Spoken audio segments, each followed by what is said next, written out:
I oughta go on Oprah. Dead guys who did a deal with the devil to get their wives back, only to discover their widows had married their best friends, and finally had the podcast the dead guys had never been able to give them. Today, only on...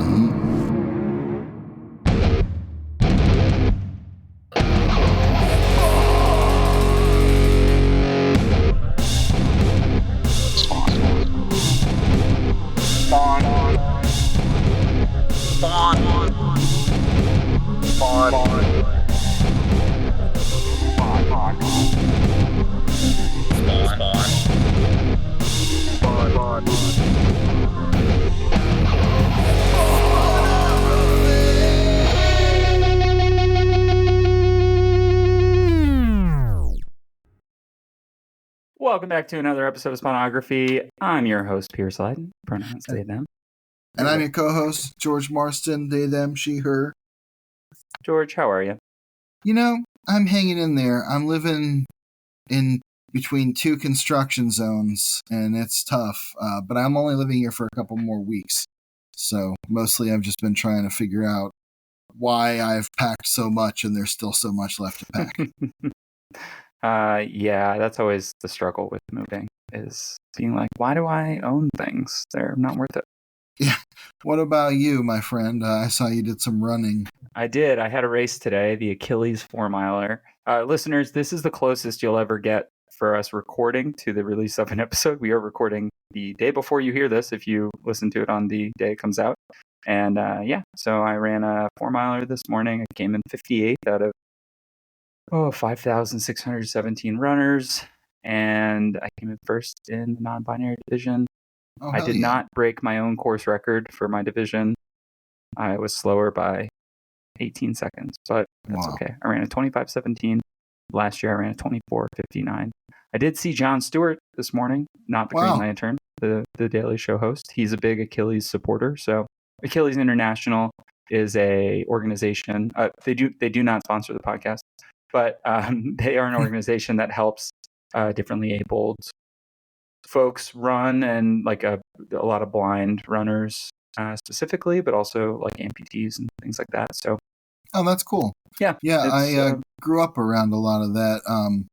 My mom's ex-husband owns a very large athletic wheelchair manufacturer. So throughout my teens, I traveled around volunteering at wheelchair athletic events, including the Paralympics and stuff like that. So it's very cool. I think that's really cool. Yeah, it's very cool to see. And the oldest guy to do the race today was 91. Whoa! Which is pretty cool. It took him an hour and 17 minutes to run 4 miles to Central Park, but he's 50 years older than me, and it took him 50 years less time to run that many miles than me. What's fun is they do like an age-graded pace thing. So like basically they give you a handicap, and his age-graded pace was like 29 minutes. So like for being 91, he did great. That's amazing. Right? Wow. Pretty cool. Incredible. So, but I did that. It was more of a swim than a run because it's really hot and humid here in New York right now. It's pretty bad. And then I ran home. I lost my ID. No. Yeah, it's pretty annoying, but I don't need it for that much yet. So, got to go to the DMV at some point. Bummer. Get a new ID, but that's basically the equivalent of having to go to the layers of hell and make a deal with Malbolgia. That actually might be better. Yeah, probably be easier and faster. Well, yeah, so the reason we're recording this so close to release is because today we're talking about the Angela Limited series. We were going to have a guest, but there was some scheduling stuff that didn't quite line up at the last minute. So Pierce and I are going to talk about this ourselves, and hopefully we'll be able to have the person we were going to have on the show today on down another the road. time, hopefully. I'm sure there'll be a good opportunity. As I guess we've only done one miniseries episode at this point, so that's kind of what we're trying to do for all the miniseries, is have somebody who's interested in the mini or somewhat relevant to the mini kind of chime in and hang out with us. But and you'll hear some episodes like that coming up in release as well. We have done some of those that you haven't heard yet. so look out for that. And kind of like we did our Violator limited series with our guest Landis. So yeah, we're going to get into Angela today. It's a 3-part limited series. We're going to cover it all in one shot. Hopefully not in a 3-hour tour, but a quick 90-minute window or something. Yeah, we're not trying to Gilligan's Island this one. Yeah, though, if there was a Gilligan's Island to Gilligan's Island on in the Spawn universe, I guess Elysium might be one of the better options, all things considered, especially the way this comic handles the people and culture of the place they're in. For sure. All right, so let me just get into the Angela #1 credits. The credits for all 3 issues are exactly the same, except that Mark Pennington is credited as an inker on issues 2 and 3, but he's not credited on issue 1. So I guess Capullo did his own inks on issue 1, and then Pennington picks it up. Yeah, probably had Pennington step after in. that. We will mention all the dedications, but I'm only going to read the credits now. So, yeah, go for it. Angela #1. Image Comics presents Angela Part 1. Couldn't even give this one a name, I guess, which seems odd for Neil Gaiman, but sure. Yeah, there's a lot of other names in this book. Yeah. Story by Neil Gaiman, art by Greg Capullo, inks on issues 2 and 3 by Mark Pennington, letters by Tom Warzakowski, colors by Todd Broker, and Fierce Color Graphics. Issue 1 is dedicated to Mike Gaiman. That is Neil Gaiman's son. Oh, great. Which, you know what? I don't know. Did he let his son read this? I don't know. I think it's funny that he named his son after an angel, Michael. Oh, that's funny. Yeah. Considering he gives a lot of angelic names in this comic. And there's a little quote as well from Saint Isidore's Etymologies. The word angel is the name of a function, not a nature. Not of a nature. For they are always spirits, but they are called angels when they are sent. Yes, Saint Isidore Entomologies is what it is credited as. Which, that's going to be an interesting point throughout this, because, Neil Gaiman does something that he does a lot and kind of goes for an omni-mythos, like an overarching, celestial sort of interpretation of many different concepts. He brings them together under the banner of Angels of Elysium. We'll get into that as the story goes on, because, as I said, there are many angelic names given throughout this, and I think each one of them was given for a certain reason, because they all kind of relate to the position they play in the plot. The position they play in the plot. That sounds like a vocal warm-up. It's a tongue twister. Yeah, so it does feel a little bit like Neil Gaiman was like, this is what I think angels are, and I'm going to tell you all about it. And it doesn't really matter that it's a Spawn comic or a Spawn-related comic, although Spawn does appear. So, there's that. And we open on Angela's 100,000th birthday. Yes. It's interesting because much like the first time we met Angela when Neil Gaiman introduced her along with Medieval Spawn way back in Spawn number 10? 9? 9, thank you. In Spawn number 9, it was it was grounded in a narration that was pages from a guide to hunting Hellspawn. Here, Angela is hunting a dragon, a space dragon, on Sandalphon 5, which is an ice planet where dragons live. Now, Sandalphon is, of course, an angel from Greek mythology or Greek Christianity, not in the Bible, who is the brother of Metatron. Metatron, of course, is the power behind the throne of God, the ascended angel, or the ascended prophet. I think it's Ezekiel, I can't remember. And also the main rival of Optimus Prime. Yes, and Sandalphon is from the same Greek root as their word for co-worker, which is funny because he's basically Metatron's co-worker in angelic space. Just a funny little addition there, especially because Metatron will show up in this comic. Yeah.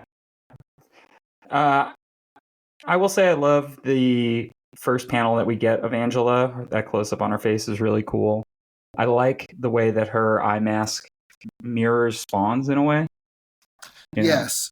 Just kind And of there's a opposite. lot that will mirror Spawn here in her talking about her costume with her ribbons, saying that her ribbons keep her at a certain temperature on this ice planet. They offer some protection, kind of making it seem like she has her own version of a sort of angelic symbiote kind of experience. So Well, she it's is, also just a reasoning for why she's half naked on an ice planet. which is something that will come up a lot in this comic. Why are angels half naked? Why are angels all women? Why are angels all half naked women? It's something that I think Neil is asking as much as the script, and he does address it a little bit in the back matter himself. I think it's funny that he's asking, especially because right on page 3, as Angela is fighting this dragon, she is knocked to the snow, and she is straight up, face down, ass up here. Yeah. This is a classic let's Spawn say, pose, really. Let's say this is some very Frazetta-esque artwork. But rather than making Angela the kind of Conan type hero of the, sort of focal point, Angela is both hero and damsel here. Damsel by the art because she's feigning being down, and hero because she's still planning to hunt this dragon. But this is some lurid art. Yeah. I mean, this is like, again, we've talked about how the energy of Spawn in general is like 14-year-old boys, like, thing he most thinks is cool. And there is going to be some of that in the back matter Capullo leans into just like, you want a poster of Angela on your wall, don't you? And boy, oh boy, howdy, they really deliver in spades in terms of the horniness level of this comic. There is that third page right there is basically a mission statement. That is the Image Comics guarantee that you will see parts of Angela that they will never show you at Marvel Comics. And she's fighting, legally distinct Fin Fang Foom. Yeah, it's like Frin Frang Froom. If he had purple shorts on, I mean, then it would definitely be Fin Fang Foom. But yeah, I mean, cool looking dragon. He's got a lot of plates of armor or something. Yeah, it's a very this is very toyetic kind of dragon. Looks a lot like the Fin Fang Foom toy from the 90s Toy Biz Iron Man line, which is sitting on my shelf outside my room. Here, I like the scale. I like the way Greg Capullo draws the action. I think his panel layouts, the kind of jagged, like broken glass almost style, are a little atypical of what he does on Spawn. True. But I think they're cool here. It's very 90s. But Angela faints, stabs the dragon in the eye, taking out its brain. It falls on her, which she feels is embarrassing, but is glad no one's around to see. Covered in blood, she hacks off his head, holds aloft this dragon trophy, in what I consider to be a totally badass drawing of Angela. Yep, pretty cool. Still vaguely sexualized in the way that many 90s comic book women are by pose. She's still sticking out her hips. But here, at least, she gets to be the heroic figure rather than just fully presenting to whatever nerd is really excited to see page 3 of Angela #1. Yeah, this fight reminds me a little bit of it's quick and it's not exactly the same, obviously, but the dragon design and sort of the overall vibe doesn't not feel like the Simonson fight with the Midgard Serpent. Yeah. That's very cool. But I mean, obviously fighting a big green dragon with a hero like this is going to always feel a little bit similar, but I love that comic, and that was one of the things I thought here. And we do, after that kind of triumphant moment, open up into this double-page spread where Angela's under arrest on her birthday. Yeah, I think that whole opening sequence there, getting to this part, was kind of Neil Gaiman giving a mirrored sort of mission statement for this comic, kind of vaguely looking back at how the Angela of old handled things and looked at things versus the Angela of the modern day where she's not fighting medieval Spawn. And here, yes, she's under arrest by a whole host of angels. This is drawn pretty cool. They're all like cyborg warrior angels on like cyborg sharp bladed mounted steeds. And they're led by Suriel, which is a Surielle, a feminized version of the angel Suriel, who is the angel who polices sins of the spirit, which seems appropriate here. But also Neil Gaiman into forced feminization of names. Yeah, these I like that Suriel just kind of looks like Strife. Yeah, definitely. There's a very like X-Men villain quality about her where she's got that big flowing robe and it kind of goes down into this like very lingerie type thong bodice with high-heeled boots. She looks like she could fit right into an X-Force comic. And speaking of which, Angela here, once again, kneeling in the snow, and somehow Greg Capullo will find ways to draw Angela's ass crack from any angle. Yeah, it is impressive, honestly. It is a feat of 90s horny comics art. And also, like, you know, obviously there's some problematic nature in just drawing your hero, your heroine this way over and over in these sexualized poses. But I don't hate the art. Like, it's cool, and like there is a history of like very horny fantasy art coming into play here. If it makes someone uncomfortable to read this and goes, wow, geez, that's schlock. That's fair. I kind of don't blame them. Yeah, it's one of those things too where that's just her costume. So at this point, so like if she was wearing more, we wouldn't necessarily notice it exactly the same way.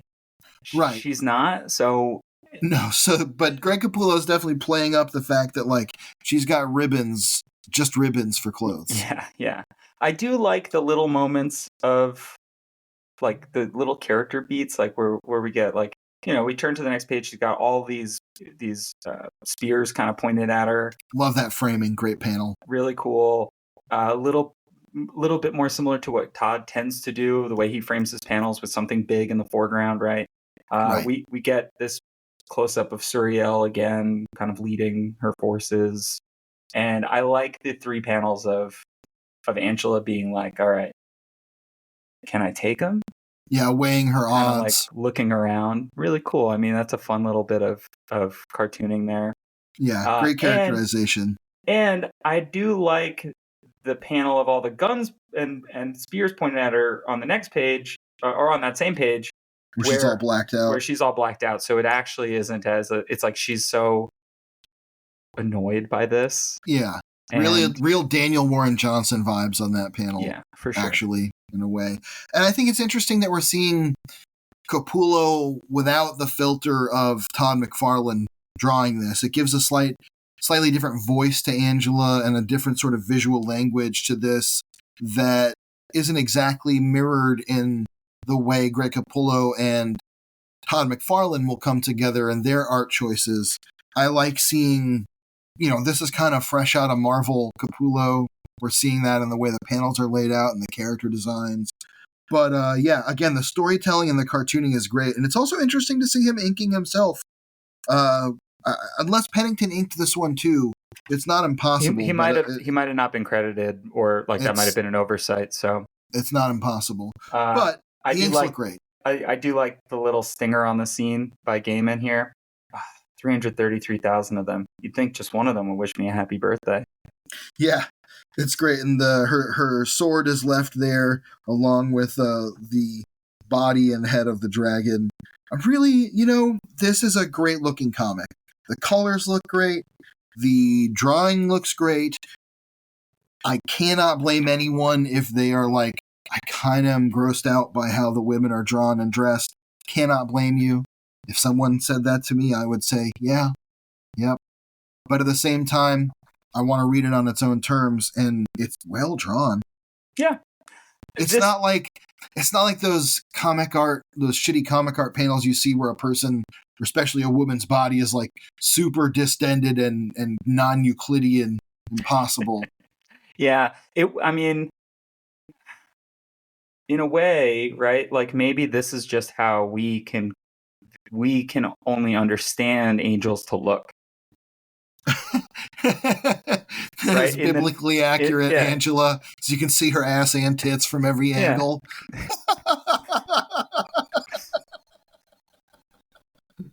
Oh boy! We get this big establishing shot of Elysium, the place of angels, the city of glass and eternal light.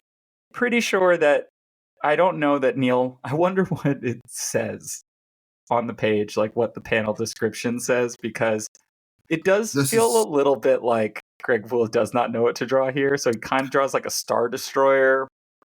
With all these like spiky spires and stuff. Bits and bobs. You know what? In a weird way, he probably just said like, "Hey, draw Asgard."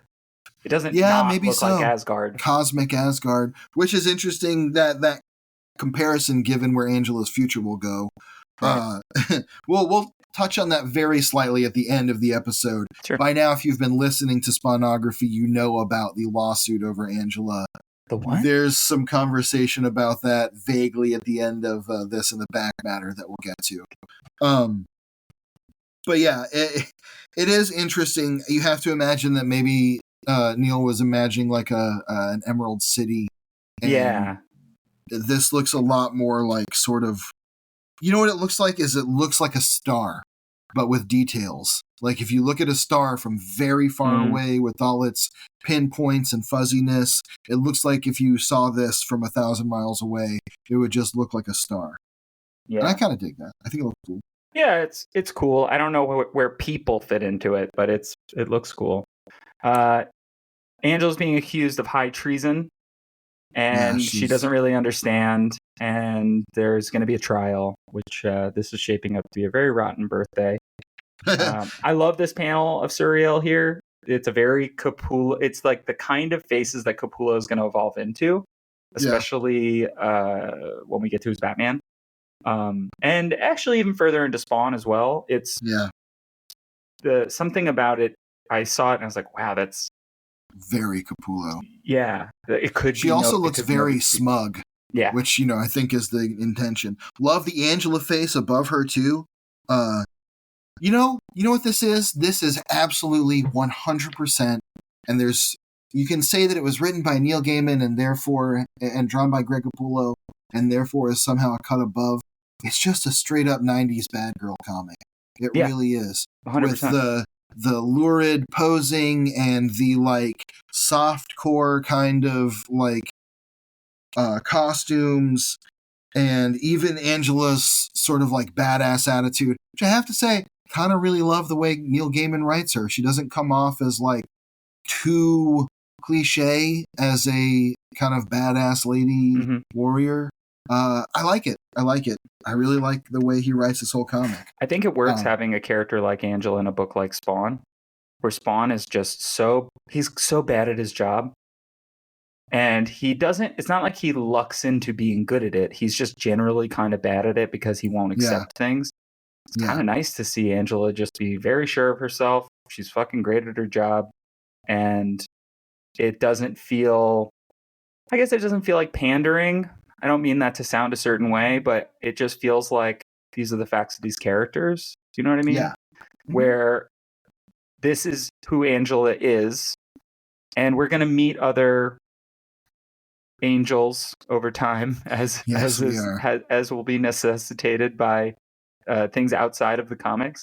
But I like her as a foil to Spawn, and as we'll go on in this book, we'll see that kind of made even more clear. And so the next sequence is we're getting to Spawn finally, and here we have an interesting take on Spawn. This is Neil Gaiman's version of modern Spawn here, which I kind of like.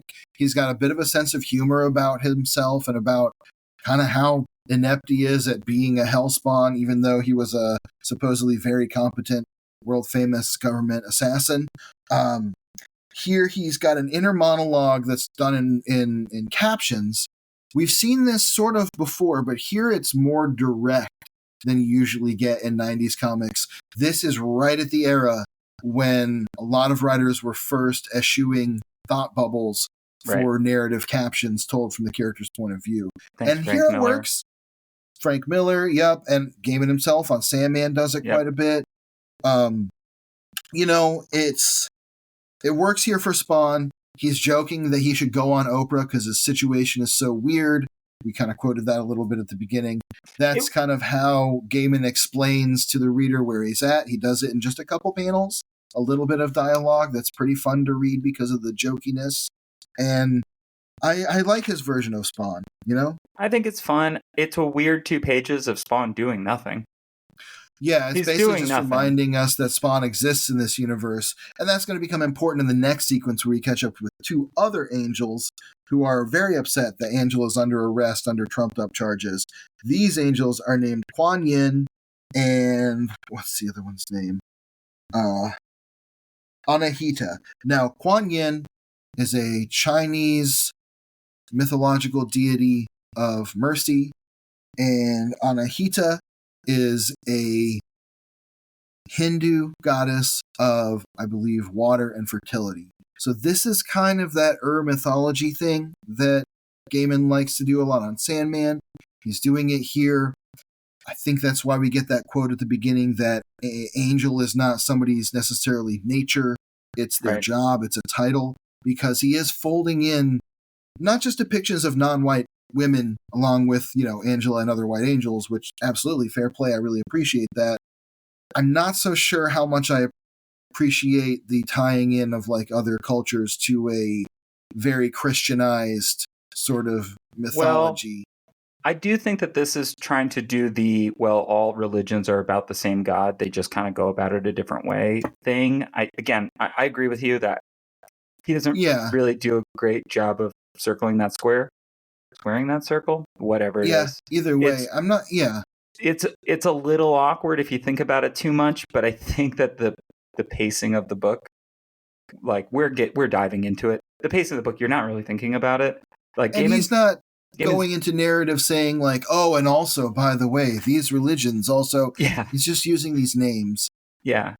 It's not up to me to necessarily decide how that effectively that works as a story, but I know that a lot of times it's not exactly appreciated when white Western writers take those names and sort of repurpose them into a Westernized context. And that's kind of the extent of how Neil Gaiman does it here. Most of the rest of these are Jewish, Greek, Christian angels. Neil Gaiman, of course, is himself Jewish. So he has a certain relationship with the way angels are depicted.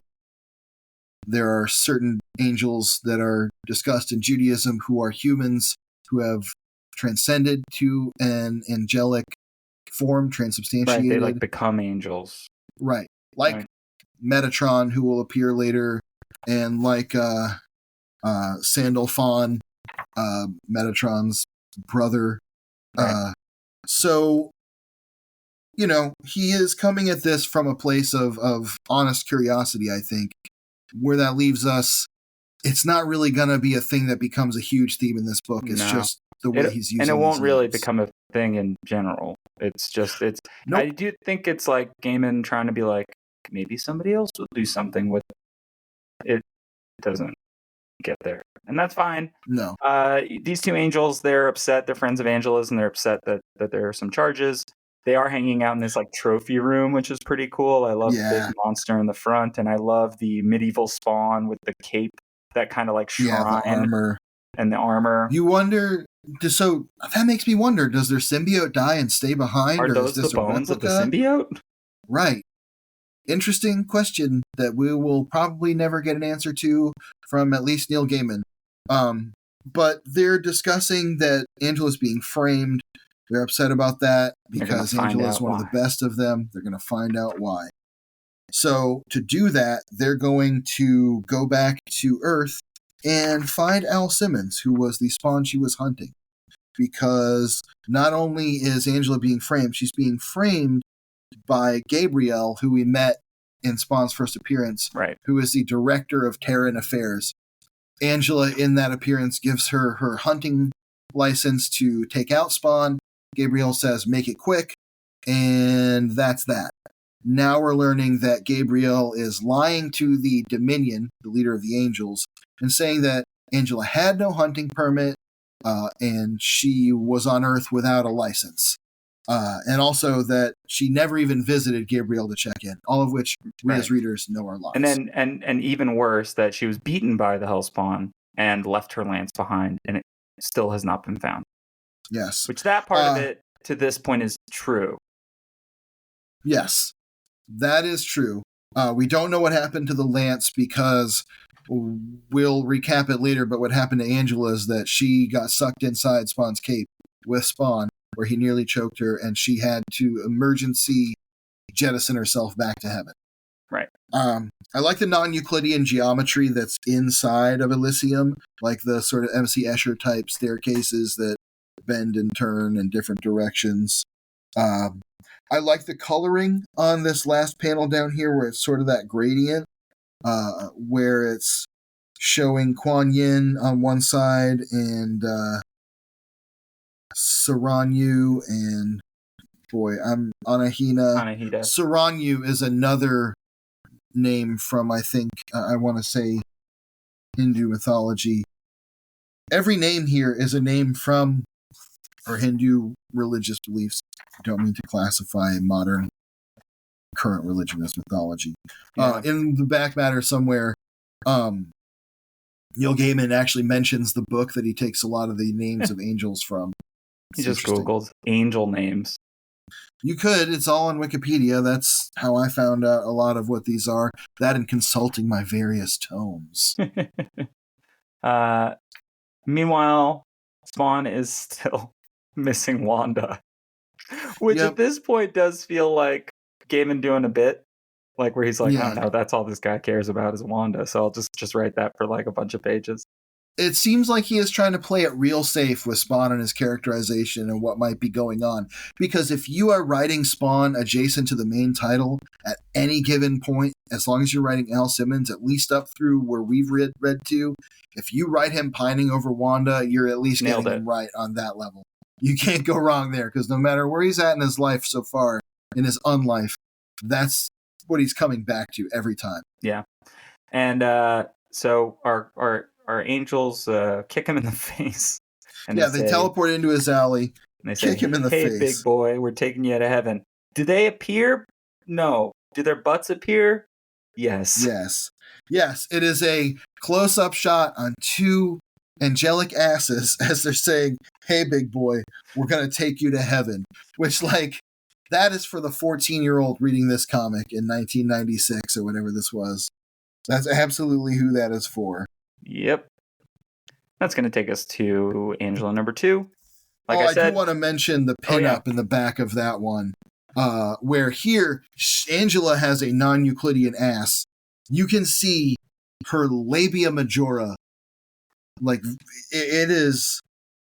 This is quite a drawing of Angela. Oh, yeah. By Sean Parsons and Brad Gorby. That is, they drew Angela's ass first and then remembered they had to draw the rest of her body, and they drew the ass too high on the page to actually accurately fit in where her torso is, and this is what we got. And boy, there's so many kids, there's so many young nerds who probably had this exact thing hanging on their wall. Anyway, I don't want to bog us down in back matter. So that's going to bring us to Angela Part 2. The only differences in the credits here are inks by Mark Pennington, and color is actually by Steve Oliphant Optics again. This is dedicated to the late great Jack Kirby, another tiny room in the house that Jack built. And the little quote about angels is, angels can fly because they take themselves lightly, by G.K. Chesterton.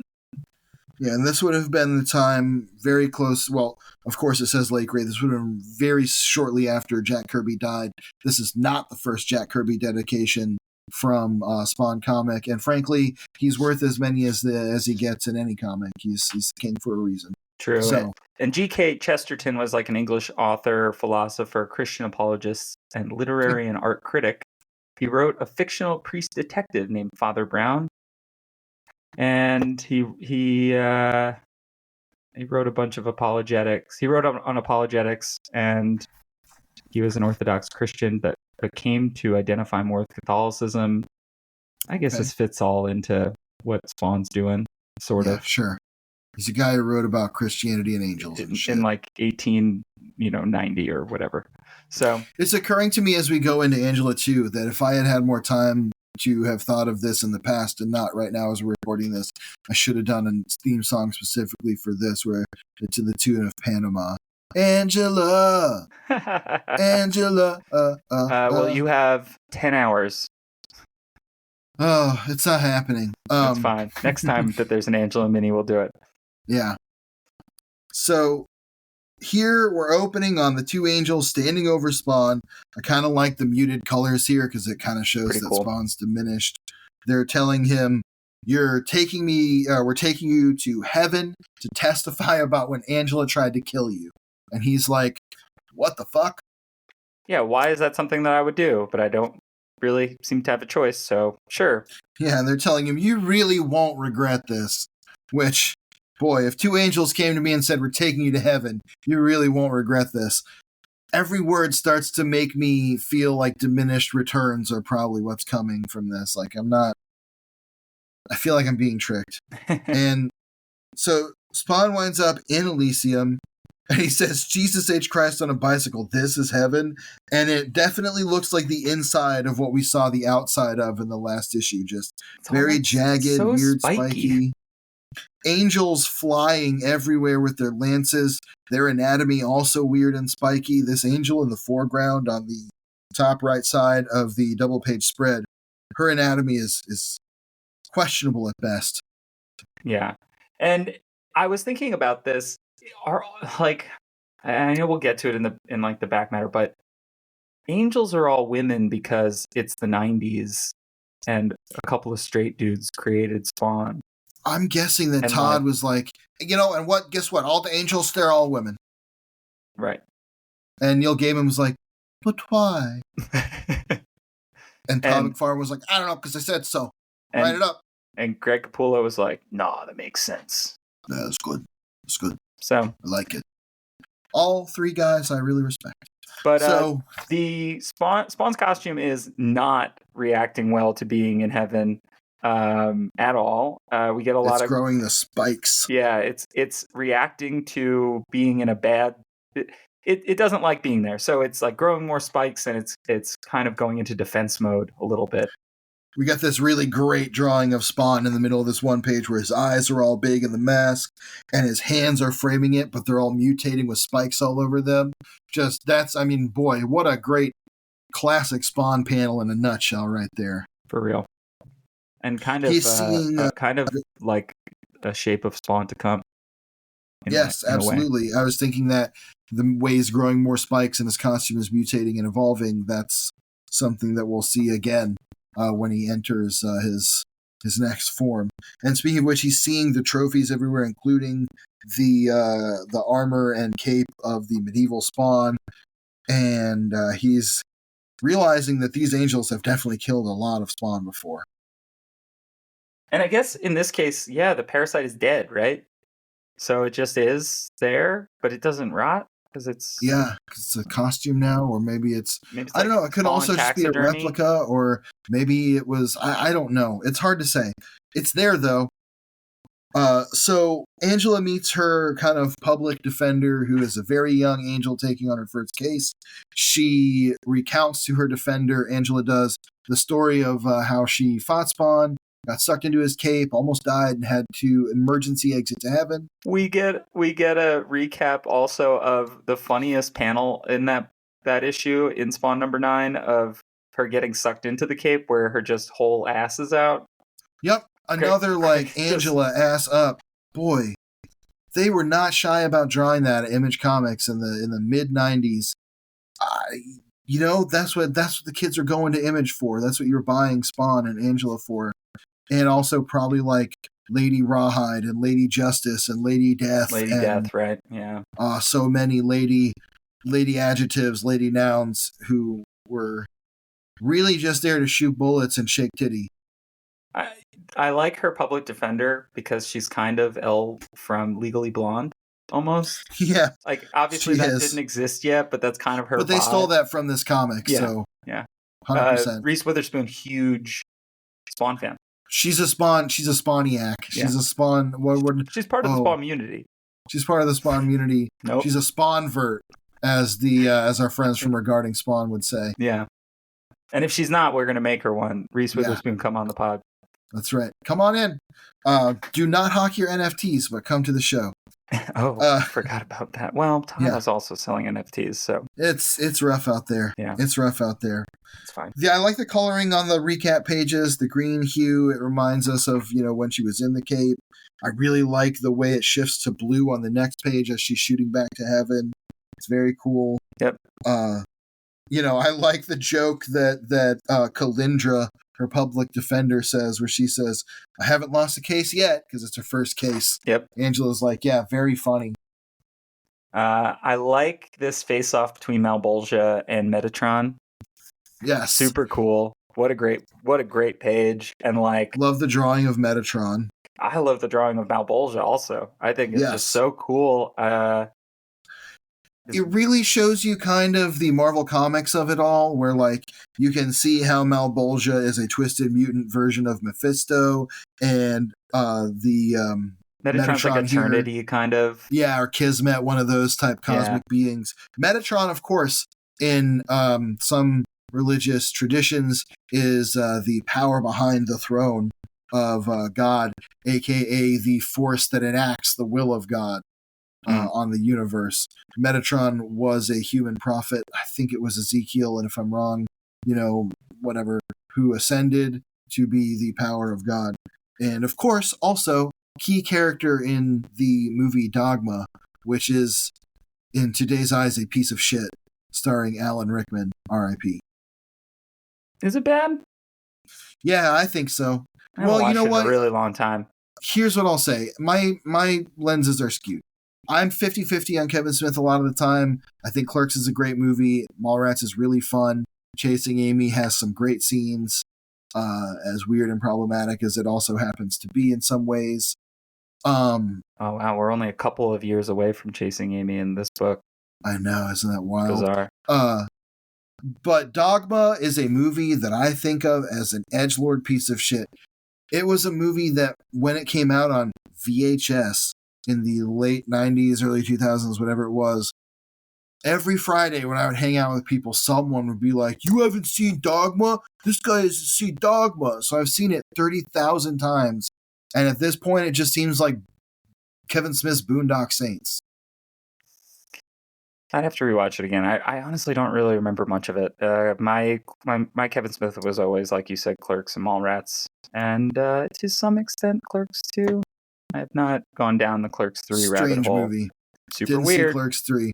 Saw the Jay and Silent Bob reboot movie, which was I started it. A movie where Kevin Smith, as himself, comments on his own movie in the movie as it's happening around him.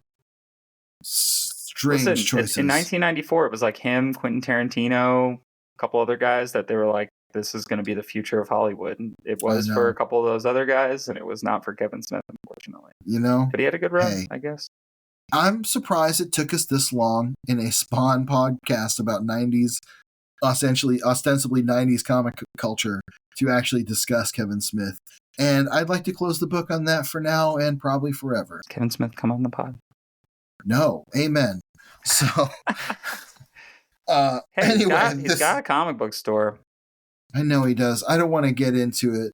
Kevin Smith and Newsarama have such a weird history. I'm sure he doesn't care, but and of course, the opinions that I express and the words I say on this pod are absolutely in no way, under no circumstances, at no point in time representative of the website Newsarama or our parent company ever. Or the director, Kevin Smith. Or the director, Kevin. No, I do not represent the director, Kevin Smith, in any capacity. So, there we go. That's out of the way again. Metatron versus Malbolgia page, really cool. Here we see that Spawn is asleep and he's dreaming about another angel who will come to attack him later. And it's a whole thing. He's like, "How long have I been asleep?" The angels wake him up and they're like, "It doesn't matter."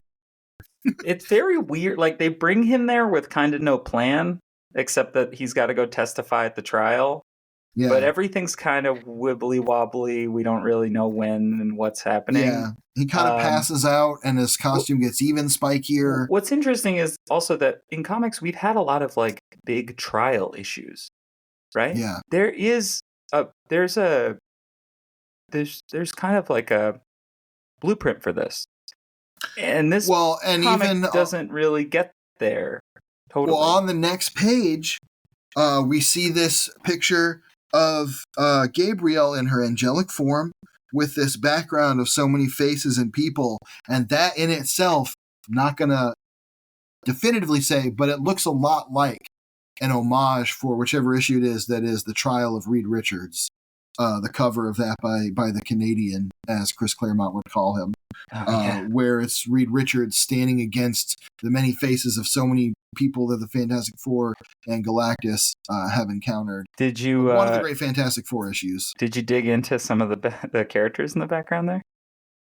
No, I do see Homer that there's Simpson, like some strange ones. Homer Simpson is by her foot. Bart Simpson is on the left with maybe a Ninja Turtle a little bit above him. I guess it's not the Hulk is there. There's something like the Easter Bunny or something. Ren is the red one, right? Stimpy is the little one. Yeah. Stimpy is up there. Lots of angel faces of different sizes. Yeah, that is Stimpy, isn't it? Boy, yeah, there's a lot of like faces stuck in the background here. You can tell Greg Capullo had a lot of fun drawing this one, and I mean that sincerely. Like, it's a fun page. Anyway, this is Gabriel testifying against Angela, lying on her and saying that she didn't have a hunting permit, didn't visit her offices, was on Earth without authorization. But now it's time for Al Simmons to testify. They've snuck him in here in his Jim Downing guise, that being the kind of white surfer dude that he turns into when he tries to appear human. Did they make him turn into that? Or yes, they asked him, can you seem less conspicuous? Oh, and he was like, right. I guess so. And he turned that. But he turns into Spawn looking like the Shrike, if you know what that is. Yeah. Just absolutely covered in thorns and spikes. Kind of a weird with his hands all long and creepy. Honestly, I would get that. If they never did a toy of that, yeah, that's a cool one. So he says, in life I was Al Simmons, these days they call me Spawn. Before he can even testify, they're like, a hell Spawn in my court. Fuck that. Kill him. And that's what Metatron was talking to Malbolgia about. Metatron was like, yo, you're not allowed to have a Hellspawn in Elysium. Like, that's part of the deal. You know? Yeah. And Al didn't want to be there. He doesn't know anything. And Malbolgia is telling Metatron, if he's up there, he's not there under my orders. You can do what you want with him. Yeah. If he's breaking the treaty, it's his fault, not mine. So he basically disavows him, selling him out once again, just like any master Al Simmons has ever served as an assassin or a warrior or general. Houdini, selling him out. We get a repeat of the cool page, the sequence of Angela's like face as she's trying to figure out what to do. I love it. Cool cartooning, and she goes, "Oh, fuck it. Hey Simmons." She actually says, "Oh, screw it. Hey Simmons, run." So they run out of there. They bust out the wall of the glass building. They're falling, and Angela's like, "Can you get us back inside your cape like you did before?" And Al, as usual, says, "I don't know." She tells him, "You better figure it out." He manages to do it just as the angels launch a blast at him through this big energy bazooka. I like the blizzats. Yeah. Bizlats. Bzlats. And I like the panel above where they're through the crosshairs. That's really cool. It's a great page, honestly. And, of course, the angels believe, including Angela's allies, that they're dead. They're actually inside Spawn's cape. Here, something happens that we're going to have to discuss. Well, they're in the dark, and Angela's like, I don't know, like, light your hand on fire so that we can see stuff. And he does that, and then he's like, oh, there's a candle here. Like, cool. And so he lights a candle.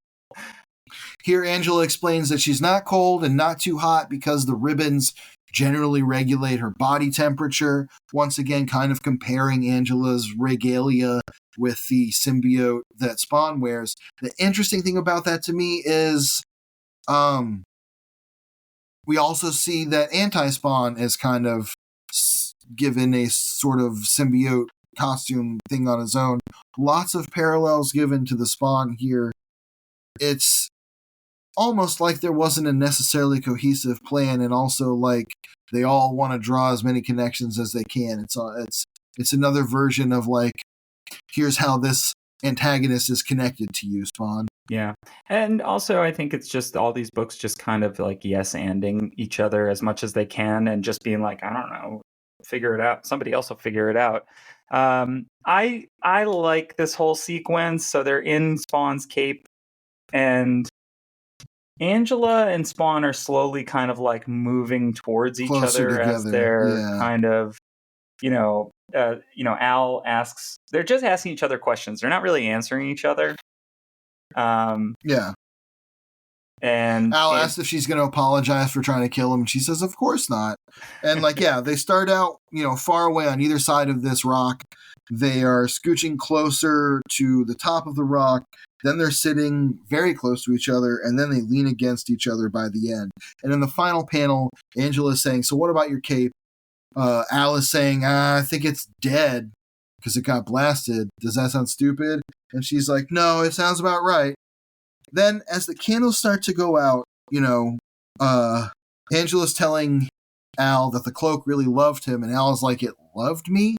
She's like, yeah, your whole costume loves you like my ribbons love me. As we watch the ribbon start to slide down the chain, Al's they start to embrace. And Al's saying, you sure you're not cold? And she's saying, well, I kind of am. And again, it's a 4-panel sequence where we're watching both the candlelight snuff out and the chain and the ribbon embrace each other. And then she says, that's better. That's so much better. And we're led to believe that, they're kind of hooking up. The cosmology here will allow it, I suppose. So that's what we get. Yep. And if we're going to talk about pinups, it's got to be a Joe Q one, right? Well, is that a Q? Yeah, I think so. Looks like Joe Q too. For the era, seems about right. Sometimes it's hard for me to remember what 90s Joe signatures Q look like. But it's a cool pinup. It's cool. Yeah, I like it. It's far less sexualized and way more like kind of badass and edgy. I wish she had like a more intense face. Yeah, to go with the rest of the intense bored, look. But other than that, pretty cool. I like that all the artists that do the pinups are just like, draw the spear really big. Yeah. Yeah, exactly. This one, almost could be bigger. It's kind of weird how it cuts off at the top of the page. Yeah. It could tangent off, and that would look fine. And that's going to bring us to Angela number 3. Same credits for the most part. Todd Broker and Fierce Color Graphics are back on colors. So we only got Steve Olifanelli optics for one issue. Mark Pennington still on inks here. This has a dedication to Susan Alston and the Comic Book Legal Defense Fund. CBLDF. Yep. Complicated organization. Yeah. They try to do the best they can. Yeah, we'll leave it at that. Yeah, we'll leave it at that. And I really can't speak to what they were doing in 1995. So yeah, I know there have been ups and downs. This is not boy. That'd be a whole different podcast. And so we get a little quote that says, "Could we forbear dispute and practice love? Should we agree as angels do above?" From Edmund Waller's Divine Love.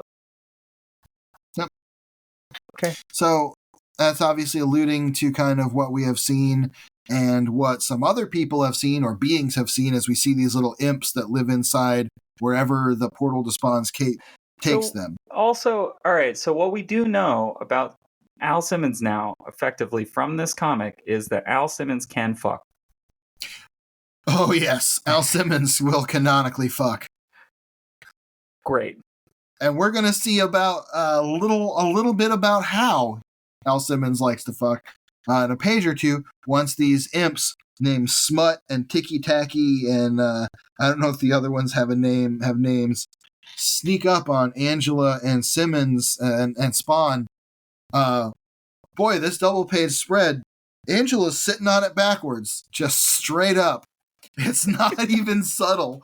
Like, he's kind of got his costume on, and so does she, and they're both sort of covered in blood. The costume But there's stays on. no doubt about, oh boy, beating Giuseppe Camuncoli, I think, to the punch.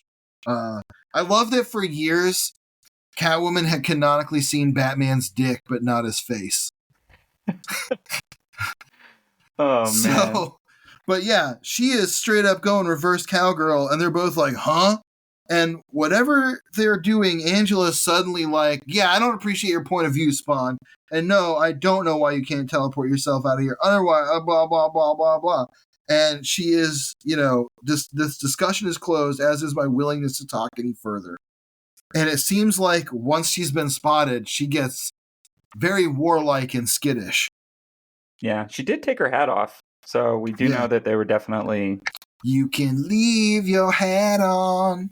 I like the weird little imps. They're pretty fun. They're so weird looking. He grabs Smut and starts asking him what they're doing there, as Angela's kind of like covering herself and mocking Spawn for not another thing you didn't know. Spawn didn't even have a bed frame. No, he doesn't. Neither do I. I just sleep on a mattress on a box spring, baby. Because I am that kind of dirty. I don't know. Cut that whole thing. Or don't. I'm keeping it quadruple in. it. Quadruple it. Yeah, no, don't. Do it. Do whatever the gods intend. I'm going to leave it in because I don't have a lot of time to edit this. Yeah, well, that sucks. Let's move on. No one out there clip that. So, yeah, Angela's kind of asking also, what is this place? He tells her it's an abandoned castle in the pits of hell. He leads them out to the window where they can see the one portal in this area of hell where Malbolgia's army of Hellspawn is fighting other demons for just demonic territorial disputes. And Smut is like, well, I love that Smut's wearing a little tuxedo, by the way. Yeah. He tells them they're going to have to get across, or he actually tells them they're going to have to wait for another week for the fighting to stop, because it's been going on 2 weeks. And they're like, well, we can't do that. I love the panels of them fighting their way across the battlefield, the close-ups of Angela's sword taking out the eye of a demon, and Spawn punching this guy, and then the next page where on the top it's Angela and just like fully in the throes of battle with Spawn behind her. Next page is Spawn using that giant battle axe that he presumably got off a demon, and he's yelling, "Smut!" Which... This is where I love their back and forth, because it is total like Nora Ephron. Yeah, it's like very like moonlighting, like where exactly, very flirtatious, but like antagonistic. Yeah, Angela's trying to tell him that he doesn't know what he's doing with the battle axe, and that's what Spawn is yelling at Smut. He's like, "Smut, can you point out to that woman that I'm actually doing just hunky dory with this battle axe? Thank you very much." Coming through. Like, they're forcing Smut to be their go-to, where it's like, tell that man that he does not understand how to use that axe. And then he's like, tell that woman I know how to use this axe. It's very like rom-com. Yeah, it's great. And you weren't seeing a lot of that in comics, especially like heavy action comics at this time. So kind of fun. If more of this book was this would be one of my favorite comics of all time. It has a real quality to it. If you just gave me Nora Ephron style, like You've Got Mail, but with Spawn and Angela. Hellspawn, yeah, Spawn and Angela having to fight their way through this army to get out of hell. Hell yeah. Kind of a more fun story than the like weird trial 2.5 thing. issues preceding it, or rather at issue and a half. Like, yeah, I like that they're following up on that stuff, but And also, I want to say here, on this page where they go through the portal, I love they fight their way up to it on this cool spire. This very much in line with how Neil Gaiman's comics have often presented hell as just a rabble of demons and these towers and spires like in Sandman. Just like Sandman. Yeah, and I like that you can almost imply that those hells are adjacent to these hells. It's fun. Yeah. But this panel of Spawn... the final panel where they're going through and he is falling towards the viewer with Angela in the background. I like that Angela is turning into light, and her nipples are very obvious. It's just still somehow managed to sexualize her. But you also managed to sexualize Al Simmons by putting him in a typical superheroine pose where he's got this thick-ass thigh, and his cheeks are, like, flailing behind him. Yeah, and Smut does not want to be here. Because we find out that Smut's job is to look after the castle, which is fun. Yes. That's why he's probably They're both going to different places. We see that Spawn lands in middle of nowhere, Anytown, USA, which we'll be following up on very soon, listeners. Next week. We sure will. Ugh. And Angela goes back to Elysium, where she meets up in her quarters with her allies. And they are lamenting that she's gone. She goes and takes a hot bath before even encountering them. Then she surprises them coming out in her sort of revised angelic regalia. Yeah, it's more this red drawing than of gold Angela, now. Yeah, because it's soaked in blood. And this drawing of Angela, badass. Looks great. Very cool. Love. One of my favorite drawings of her this whole thing. Because again, it's a moment that a lot of heroes get where they step into the room and they're like, oh yeah, well now I'm suited up. And it's far less sexualized than almost any other drawing of her in this comic. The other she thing actually is, gets to look just cool. She's cool. I think that's the thing that's like frustrating sometimes, and I'll throw this at the feet of X-Men of the 90s often, is that like you'll meet characters that you're just like, ugh, they're not even like drawn cool. I'll point to like, Boomers, and this was a great Capullo joint, but Boomers, first she changes her name to Boomer, which is insane. Right. Boom Boom's 90s, like that pink monstrosity of a comic where you're just like, what is this? This is terrible. Her normal costume's fine. Like there's like weird updates of characters where you're just like, ugh, why? It looks bad, and you should feel bad too. I like that Angela reuniting with her friends is like, I know you were worried, babe. We forgot to call it out, but back in issue 2 when Spawn first gets to heaven, he's like, why are all angels babes? Like he literally says, why are all angels babes? Why do you all look like exotic dancers? And Angela's just like, yes, this is Elysium. This is a place of angels. And Spawn's like, but why? And she's like, here's where the angels are. Just totally dodges the question every time. So they know they're babes, though, and this proves it. Right. So there must be an answer. But again, maybe they are unknowable. And that is just how we and Al Simmons see them. As so many babes are.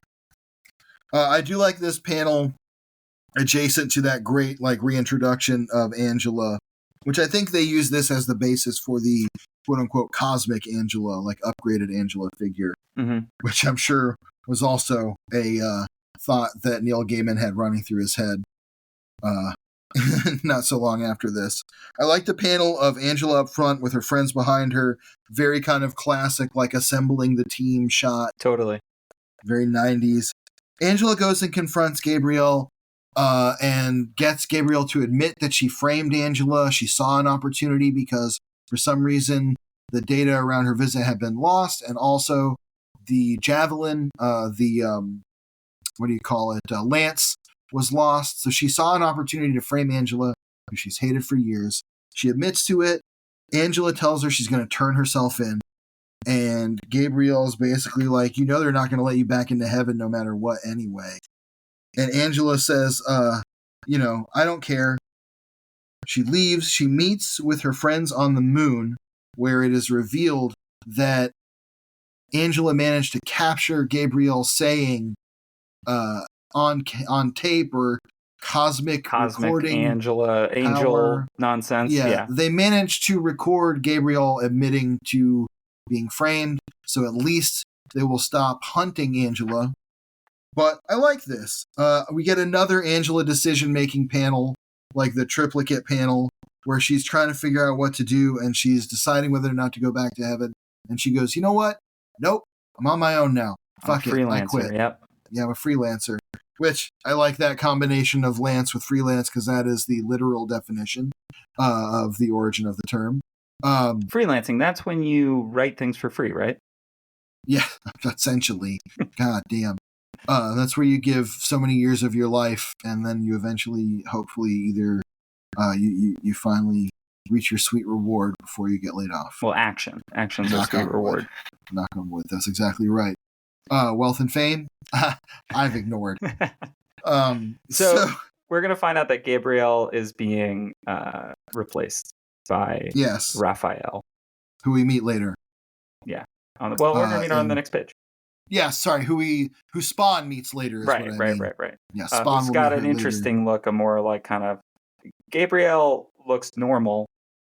Sort of. It's still very weird fashion. Like this also looks very X-Men. But her look looks it's more X-Men than X-Force. I'll put it that way. Well, Gabriel looks normal on Terra, on Earth. But Raphael looks, yeah, you're right. Like looks like she could be the Goblin Queen at some point. Yeah, or something. She looks like she's dressed like Lila Cheney or something like that. Or like kind of like Phoenix, like Rachel Gray almost, but less She looks great. I love this version of like the business angel. She's got kind of a Devil Wears Prada meets Elysium look to her. She's smoking, which, do they smoke cigarettes in heaven? I think they do. Quote from a great film, and if you know, you know. So, yeah, she replaces Gabriel. Gabriel's shunted off to wherever they go. We get one final shot of Angela flashing crack, standing on the moon, just posing. She's not on the moon, actually. She's back on Sandalphon 5. Yes. That's right. She's back on Sandalphon 5 with the bones of the dragon she slayed. Good point. Good call out. Good catch. And she's saying, that Kuan Yin and Anahita are coming with her. Anahita even got her a new lance. So she's heading off to whatever may find her in the space, which honestly, kind of a kick-ass place to leave her given what comes next for Angela so many years later. Yeah. Essentially. Kind of works. Gaiman, very prescient with that. You get the impression that he wanted to leave her in a place where she could go anywhere for a lot of reasons, probably ones he was honestly maybe already thinking about behind the scenes, because they're showcasing how cool the Angela action figure is going to be all through the back matter of all three of these issues. There's a lot of looks at Todd Toys, which was still Todd Toys at the time, showing the cool Angela action figure, explaining who she is, explaining when she's coming in the line. And Neil Gaiman has to be seeing that, along with seeing her on the shelves and thinking like, where's my money? We know what will happen, which is, here's the TLDR, I'm going to give it right at the end. Todd McFarlane did not have a contract for creation of Angela with Neil Gaiman, and what that creation of Angela would mean for royalties for toys and stuff. He kind of tries to play it off as a gentleman's agreement. Neil Gaiman isn't satisfied. He wants a contract, ultimately sues, gets ownership of Angela, which he sells to Marvel in exchange for essentially the legal fees for his lawsuit. Also, that's how the Marvel 1602 came about, because he wanted Marvel to pay for his legal fees. There was an agreement. What happens to Angela, she shows up in the Marvel Universe as the long-lost sister of Thor. Right. From the secret 10th realm of Asgard, which is heaven, Heven, much like hell is Hel. I don't think they necessarily needed that, though they added that in. It's kind of already established here. It works very well that the angels come from a bunch of different places. So, she was kidnapped from Asgard, taken to heaven. It does kind of fit in with what we see of the angels here. Mm-hmm. I like that, it actually makes me more interested in reading her Marvel adventures, partially because I want more Angela after reading this. She's really great as a character here to me. She has a little more depth and personality than the cheesecakiness of her, the way they draw her would let on. She's not bad. She's just drawn that way. These issues only have, but there's no letters column for the first two. No. But there is a letters column for the third one, which is not called The Spawning Ground. It's called Angel Fingers, which is weird, but I get it, I guess.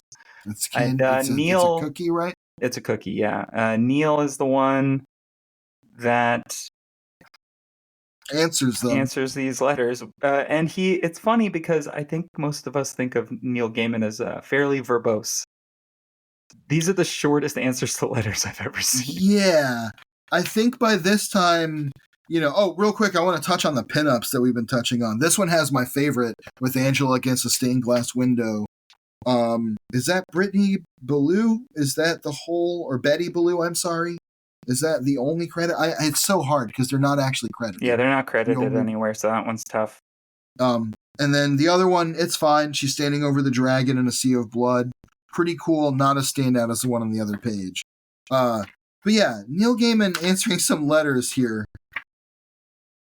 The first one is about, hopefully, people saying that they like the book, which is cool. They say that she seemed one-dimensional in her Spawn debut, but this gives her a raw edge that they find refreshing. And they're wondering if there's going to be an Angela series. And Neil says, "You're not the only person to ask for an ongoing Angela series, James. No plans for it at this time."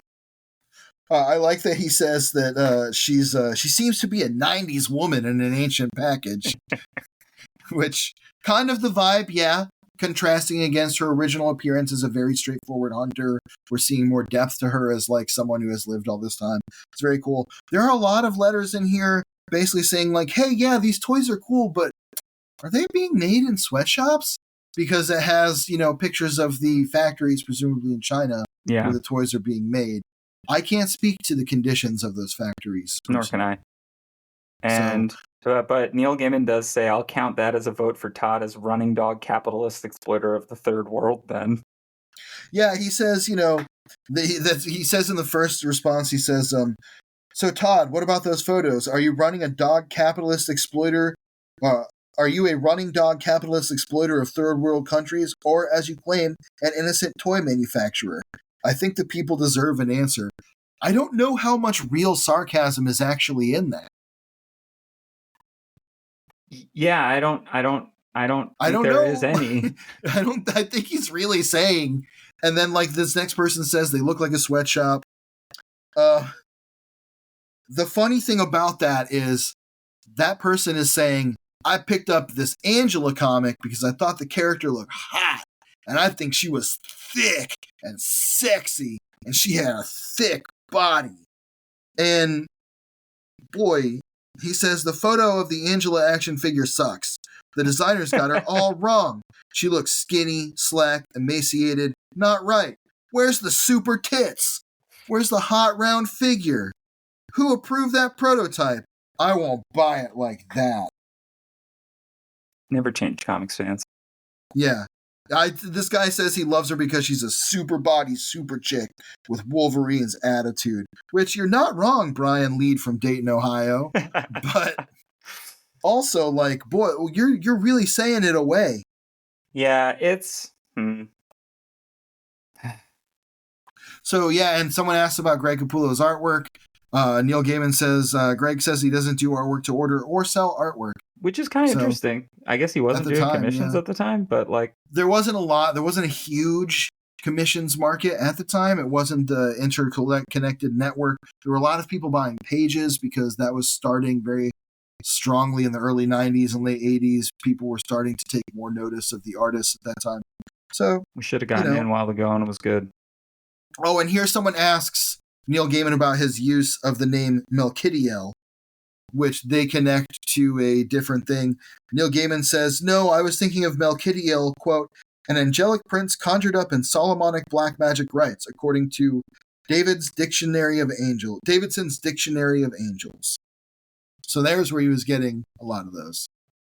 Feels like a book that his son like brought home one day, and he was like, "Great, I'll use this as my inspiration." Oh, we do get a picture of Michael Gaiman, with his hockey team.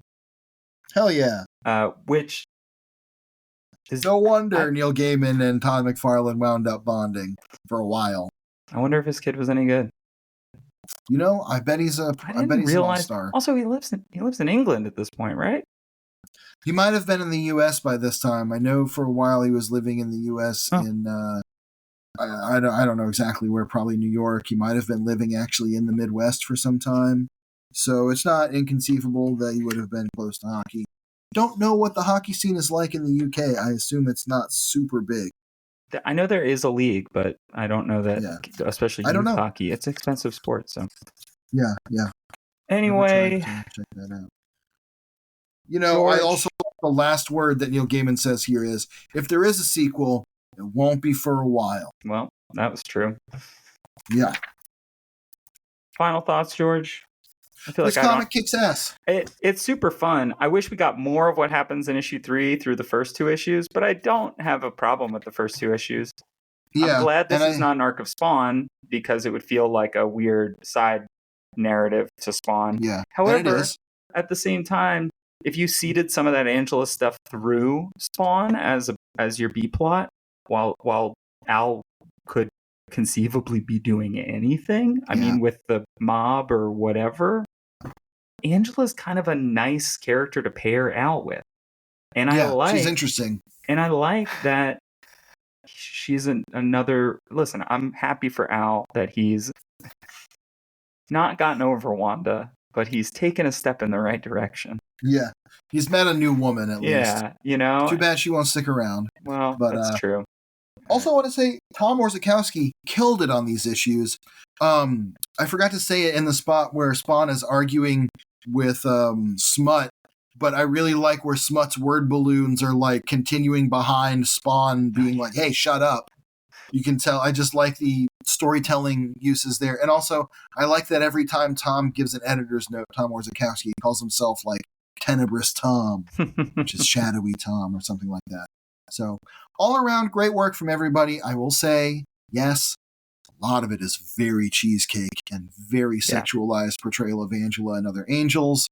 If you are a listener or a comic reader who is made uncomfortable by that, you are absolutely right to feel that way. It's a very dated way of portraying a female superhero or a superheroine. I think, though, the thing that makes it better than some of the other comics that do the same thing at the same time is that none of the characters themselves are leering at these women. As a reader might be. Maybe Smut the Demon. Right. But like his name's literally fucking Smut the Demon. Right, which it feels like part of the joke. Whereas like none of the characters are really like ogling Angela. Even Al's not. Al is just like flabbergasted by seemingly by existence. So but like there's we don't get like the night people being like, none of them. So nope. And Neil Gaiman uses Angela's competence, or uses Spawn's kind of like weariness and sort of ignorance to play up Angela's competence as a hero, letting him kind of be a damsel himself for a good chunk of this issue, being dragged along and saved and guided by Angela in a way that usually you would see Spawn doing that to his female, to a woman that he is sort of taking under his wing. What it kind of is Big Trouble in Little China. Where Spawn great comparison. Where Spawn is Jack Burton being like, hell yeah, I got it. I don't got it.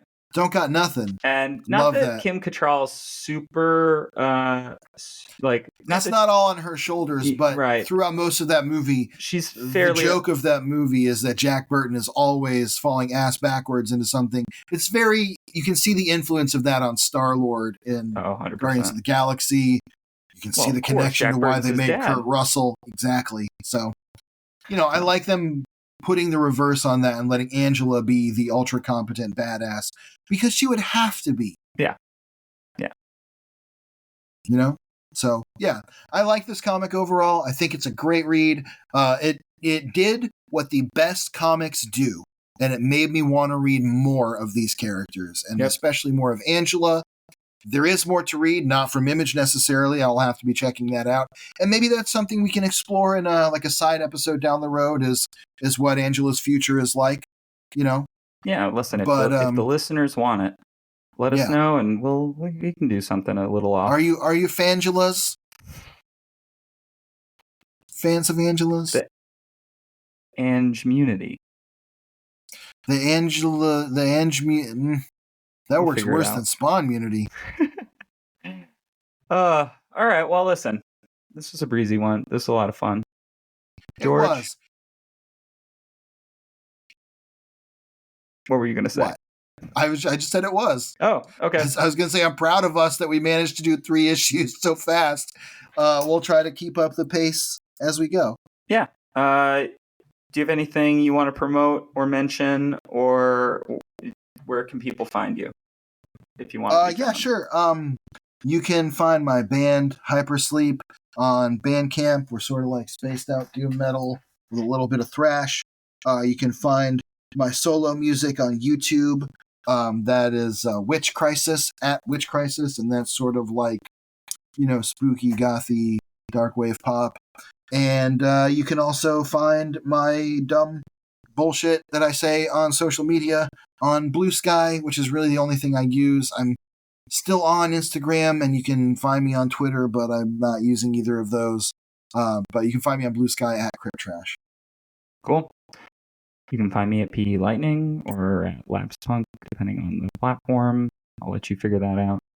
I gotta use Blue Sky more. I gotta get off Twitter. But you can find the show, Spawnography Pod, at Spawnography Pod, or at Spawnography on Blue Sky, Instagram, Twitter, etc. If you hate the show, love the show, want to let us know, you can, or want to suggest guests. If you have folks that you want to hear on Spawnography, if you yourself think that you would be a great guest for Spawnography, have something to say, let us know. You can email us at spawnographypod@gmail.com. Like I said, we typically do guests for miniseries, so if you got an interesting take, we're all for it. Yeah, you know what? And if you just want to write in and give us your thoughts on Spawn, write it in and we'll read it. We'll do our own letter column. We'll do Spawnography-ography. For sure. Please rate, review, subscribe on Apple Podcasts, Spotify, wherever else you listen to podcasts. It really helps the show. Tell your friends, tell the Spawn community, make them Spawnverts, as our friends at Regarding Spawn would say. And George, for Todd so loved the world, he gave his only begotten Spawn. See you later, Hellspawn. Spawn!